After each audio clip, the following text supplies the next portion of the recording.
Hola, me llamo Juan Soto Casado y voy a hablar de los orígenes del rugby y de las diferentes variantes que tiene este deporte. Para conocer los orígenes del rugby debemos remontarnos al siglo XIX en Inglaterra. En esta época, los estudiantes de los colegios privados ingleses practicaban un deporte denominado mob football, que era una especie de fútbol primitivo que no tenía unas reglas fijadas, por lo que cada colegio jugaba de una manera diferente. Los antecedentes del rugby se establecen en el año 1823, con un estudiante del colegio de rugby, situado en el condado de Warwickshire de Inglaterra.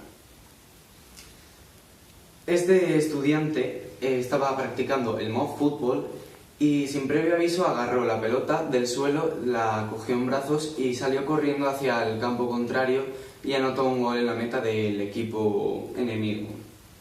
Esta es una de las anécdotas más relevantes del rugby. A mediados del siglo XIX surgieron varias disputas, puesto que no estaban fijadas las reglas del rugby y querían unificarlas, porque en los partidos los jugadores establecían previamente las reglas, pero después no se atenían a ellas y había muchos conflictos. En 1845 fue la primera vez que se asentaron las reglas de este deporte y las promovió el colegio de rugby. Por eso el deporte toma este nombre, por el colegio, que se llamaba rugby. Y el colegio de rugby estableció unas reglas puramente ofensivas y físicas, dejando de lado las habilidades. Entonces, otros colegios que también practicaban el mob football decidieron crear otras variantes de reglas para ajustarlas un poco, puesto que consideraban que era un deporte muy agresivo, siguiendo las reglas del colegio de rugby. Y se fueron sumando por escrito diferentes números de reglas y seguía sin estar establecido una base del deporte. Entonces llegó un momento en el que surgieron varias opiniones contrarias y el colegio de rugby siguió manteniendo su creencia en que el rugby debía ser un deporte agresivo basado en la fuerza, y las opiniones contrarias se distanciaron de esta corriente, generando así el fútbol actual y por otra parte el rugby.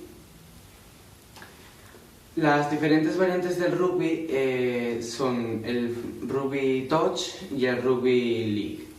El rugby touch se diferencia del rugby union, que es el rugby convencional, porque es un deporte en el que se elimina la agresividad.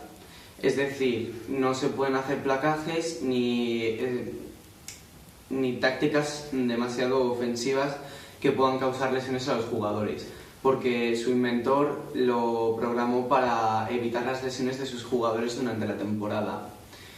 El rugby touch se denomina así porque touch en inglés significa tocar, es decir, a la persona que lleva el balón, una vez que le tocas, es como cuando pierde el balón y así se evitan las confrontaciones y las lesiones físicas. Después el Football League surge porque la Confederación Oficial de Rugby de Inglaterra se negó a financiar a los colegios del norte de Inglaterra, por lo que estos formaron su propia confederación y así surgió el Football League, que establece que en vez de 15 jugadores debe haber 13. Y por último voy a hablar sobre la ética del rugby, puesto que el rugby se representa como un deporte muy ofensivo, muy agresivo, que a menudo se tiende a relacionar con la violencia y en verdad tiene una ética deportiva basada en los valores de la justicia, del respeto a los compañeros, de compañerismo. Y a menudo decimos que este deporte genera muchos conflictos entre los jugadores y los espectadores, pero en verdad se recogen más agresiones en otros deportes como el fútbol normal y